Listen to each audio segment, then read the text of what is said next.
Isang magandang hapon po sa inyo mga idol. Andito po tayo ngayon sa labas at sobrang lakas po ng hangin dito sa ating kapaligiran.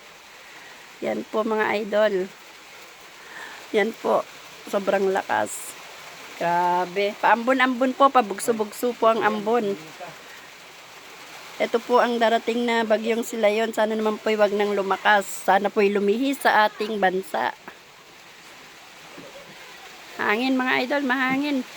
Mahangin, sobrang hangin. Atin pong silayan ang ating kapaligiran mga idol. Ang sitwasyon dito sa labas. Yan mga idol. Ingat-ingat po tayo ngayon sa paglabas mga idol. Lakas po ang hangin. Umaambon-ambon po at madulas ang daan. Sa mga driver po, ingat-ingat po dyan. Ingat-ingat po sa pagmamaneho at huwag po masyadong lumabas. Manahimik po na lamang sa bahay kung wala pong importanteng pupuntahan. Yan. Ingat po sa inyong lahat mga idol. Grabe.